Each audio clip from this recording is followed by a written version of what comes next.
la proposition d'expérimentation qu'on fait aujourd'hui, puisque mon année scolaire vient juste de se terminer, donc on la formule vraiment de manière toute récente.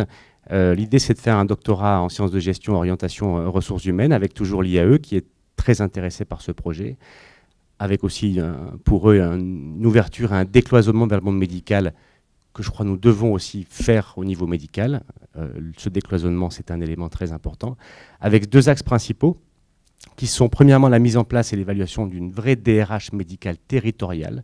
Je crois que le territoire pour ça est une opportunité fantastique, en particulier pour ce qui s'appelle la gestion prévisionnelle des emplois et des compétences, réfléchir sur le territoire, quels sont les besoins médicaux par spécialité, à court, à moyen et à long terme, et aider les jeunes médecins dans leur carrière par du mentoring. Je crois beaucoup au mentoring en tant que management de carrière finalement, aider le jeune à s'orienter, à trouver sa place dans le territoire, dans différents profils, hospitaliers, libéral, universitaires ou pas. Et je crois que faire ça de manière prospective, ça peut tout à fait être intéressant. J'insiste également, je crois que c'est David Gruson qui a insisté là-dessus dans le rapport des 26 également, sur l'axe RSE qui doit être aussi pris en compte en tant que facteur d'attractivité très important pour les jeunes à l'hôpital. Responsabilité sociale et environnementale.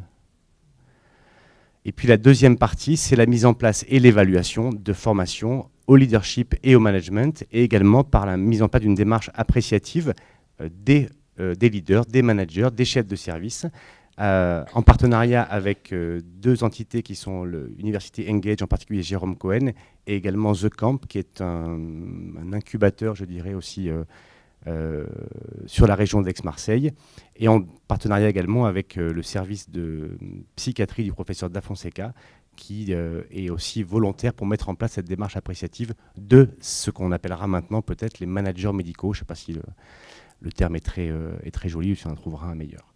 Et je conclurai par cette notion d'hôpital magnétique qui a été développée dans les années 80 aux États-Unis pour les infirmières. C'est le magnéto-hospital, la traduction c'est hôpital magnétique.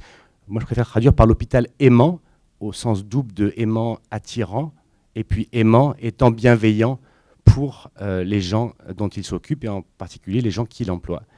Il y a 8 piliers que je ne vais pas détailler, mais j'en détaille 4 simplement. Le support fourni par les appareils administratifs, c'est un message important parce que je crois qu'un des problèmes qu'on a aussi, c'est qu'on a du mal à se parler entre administratifs et entre médecins. Et je crois que c'est aussi ça qu'il faut changer. Et l'enjeu est très important. Peu de hiérarchie, là aussi, un gros chantier. Le leadership médical, des relations positives avec les pairs. Donc encore une fois, la bienveillance aussi au cœur de toutes ces relations de travail.